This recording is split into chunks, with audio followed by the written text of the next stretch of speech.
When I was a child, abuse was welcome with open arms.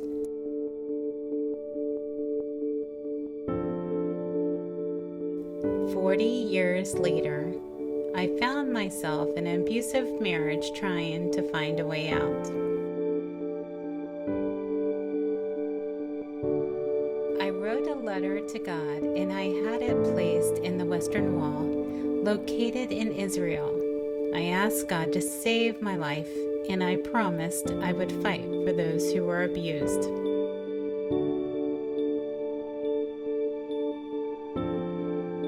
Today, with the help of social media, I am reaching out around the world, uniting for a better tomorrow. Finally, a hero."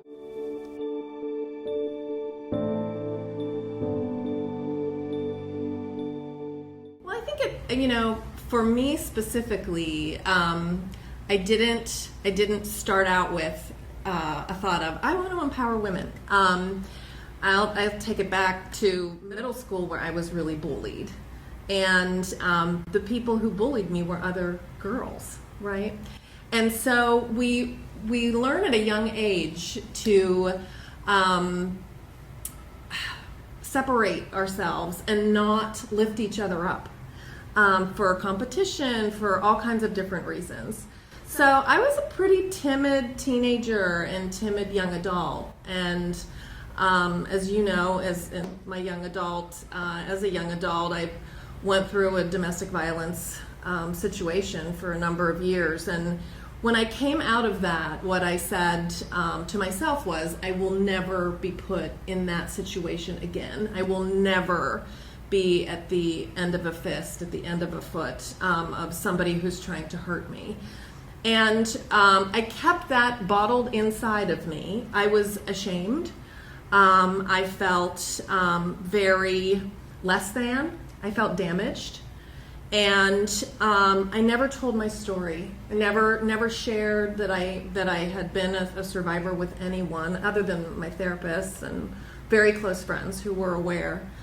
And then I met a woman who it was a happenstance meeting where she said to me, I'm leaving a domestic violence situation. And this was somebody that I didn't really know, but she had the courage to say that.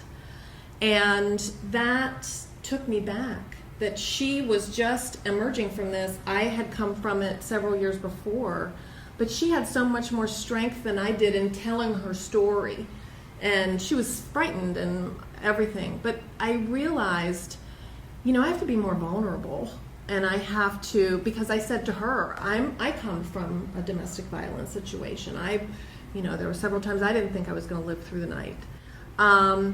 And with me sharing that with her, her shoulders came back and she stood up more tall, and she thought, oh my God, and this light bulb went on inside of me where what I thought was this fracture in me, this broken part of me, really happened for a reason, for me to heal and then share my story, as far as not the whole entire story with other people, but just that we all have within us the power to move forward. And that was a really pivotal moment for me, where I realized that what I was doing in my professional career really needed to focus on empowering women who were coming from situations that were challenging and they had a lot of barriers.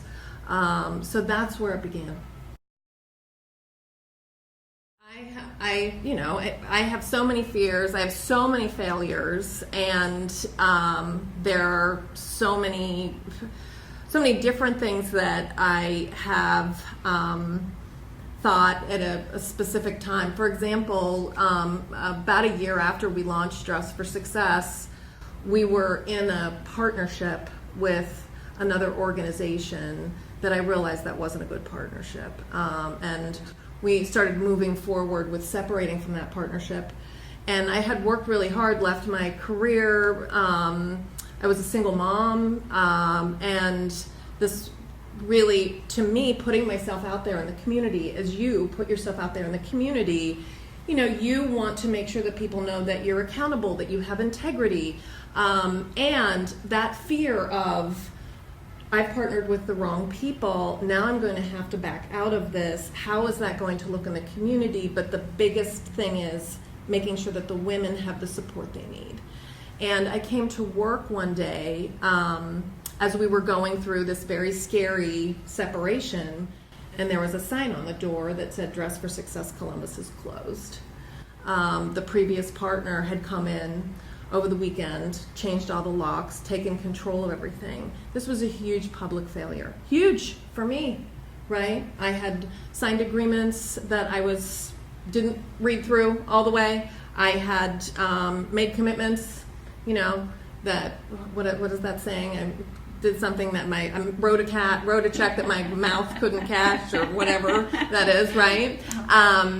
And there were lots of things, and I was completely humiliated. I was completely afraid, and I just kept looking at that sign, "Dress for Success, Columbus is closed," right? "Dress for Success, Columbus is closed," and thinking about, I'm so afraid, I've failed, I have so much fear, and I thought to myself, this is what the women that we serve every single day have in front of them. A closed door, things that they're told to go away, that they're not wanted here. I have to now walk the talk. It's one thing to say, I love women and want to empower women and want to help women overcome their fears and I have to do it myself. And there's a larger goal at play. There's a larger reason. It's bigger than my fear. This is not about me, right? When I think about things that frighten me, like coming in here today to be on camera and talk about things about, that you're vulnerable about. It's like, okay, do I really want to do that? It scares me, and it's for a bigger reason. So that's where I always take myself to when I get frightened about something. What are you frightened of? When I'm talking to myself, what are you frightened of? And what's the bigger picture? What's the goal of this? And then when I think about that, it's like, I can't be afraid of coming and being on camera or fighting to get that door open, because it's for something bigger.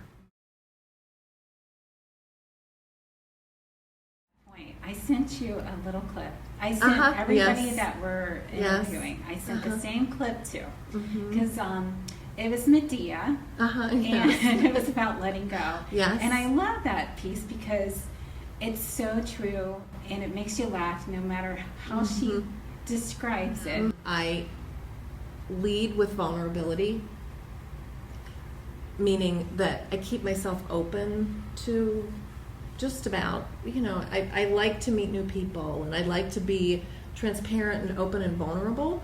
To your point, a lot of times initially things might seem, if something seems awkward, I try to assume positive intent, because I think a lot of times as survivors, what happens is we have this whiplash kind of effect where we say, okay, that reminded me of something, I don't trust that. So what I try to do is always assume positive intent, and then when people show you who they are, believe them. So that happens in the great ways, and it happens in the not so great ways. But when people show you who they are, believe them. When you reach out and offer to help, and someone accepts that help, and then when it comes back around, it's no response on the other side. Okay, you've seen that one time. And I try to apply grace to that. The second time, that's when it's like, okay, I understand now that you're someone who it needs things, but then also can't give. And I don't hold that against them. That's who they are. But I don't let that become a priority in my life. And for a long time, it was hard for me because I would feel some source of resentment to people that didn't have integrity, or they didn't have accountability, they didn't follow through on the things that they said they were going to do. I would have this resentment or feeling as if it was something purposeful on their end. And I don't think that it always is. I think that it's just, they just are people that are used to receiving, not giving, and not being accountable for what they do. So I just, wish them well and put them low on the priority list. And don't let them affect how I'm moving forward with different things. You've left Dress for Success, and what is Vicki Bowen-Hewes up to now? Right.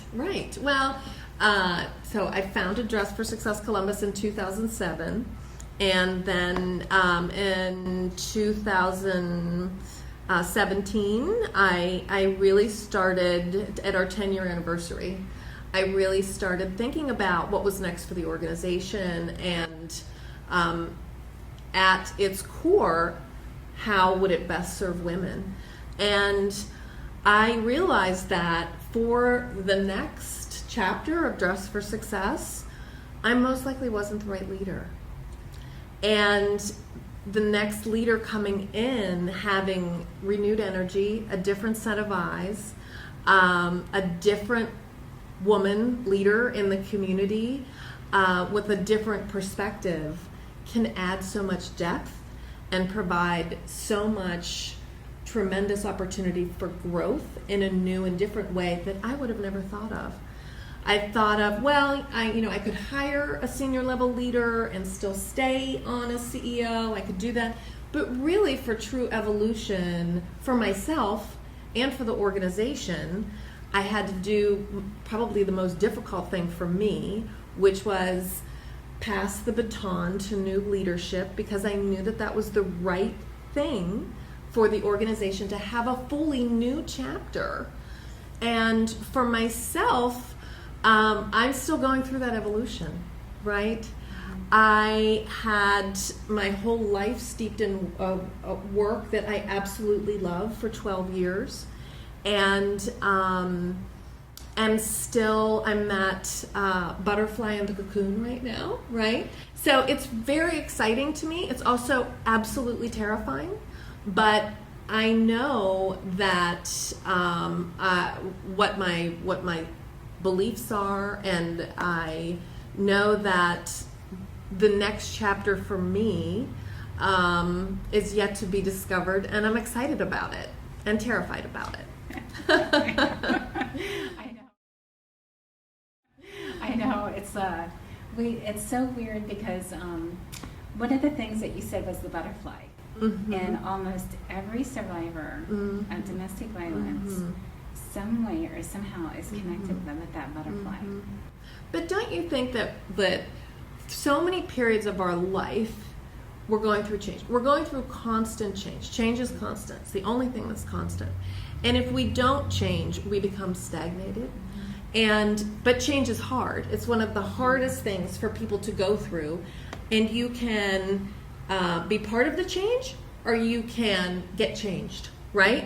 Mm-hmm. So I really am excited about this whole metamorphosis for me. And during this time, I'm super excited to be able to share what I learned launching a nonprofit, growing a nonprofit, in working with women, working with corporations, so helping them develop philanthropy plans and helping nonprofits, realize sustainability in a different way, thriving instead of surviving, using that knowledge through this time where I emerge with being able to add value from the things that people poured into me. Well, surviving is getting through the day, I mean, it's getting through the day. That's surviving. There's not a lot of joy in surviving. There's not a lot of, it is surviving. It is checking the box. I made it through another day. And there have been many times in my life that I'm proud to have survived, right? That place of survival is critical, or you wouldn't be surviving. You've got to survive first before you can thrive. But surviving is where healing happens. It's where a lot of the pain reemerges, and you have to survive through that. I mean, there's a lot of strength and resilience in surviving. Think about all kinds of Holocaust survivors, right? I mean, when we talk about survivors, they were surviving in concentration camps, right? There was no joy in their life. When we were in situations where people were being physically abusive to us, we were surviving, but there was minimal joy in our lives. Through that change, when you get to the thrive piece, that's when you can accept who you are with full joy, give that to the next sister, the next brother, and also know that, again, this is not about financial driven success. Thriving is not about financially driven success. It's about that peace and that joy. You know, I wake up every morning, and I'm so grateful for this. I wake up every morning with a fire in my stomach. That's a really good fire. Like, it's not a bad fire. A really good fire about, I'm excited. I'm excited about what today is going to bring. I'm excited about coming and talking with Michelle. I'm also scared, right? But think of those times in your life when you've been scared, but it's also exciting. And thriving is part of that, completely pushing your fear. Because if you're not going to the places that you're fearful of, and I mean that in a good way, like pushing yourself in a good way, then you're not thriving. You're existing. So that would be my definition of the difference between surviving and thriving. Would you like to give a little piece of inspiration before we wrap this up? I would say that we are all incredible women and people who have so much to give, and it doesn't matter if you have the number of things or the types of things that you give. It is about putting yourself out there, whether it's for yourself and getting yourself well, or whether it's for someone else. The difference that we make in our life today and the differences that we make in other lives are what is healing and true and nurturing and beautiful. And they're the most valuable success that you'll ever feel.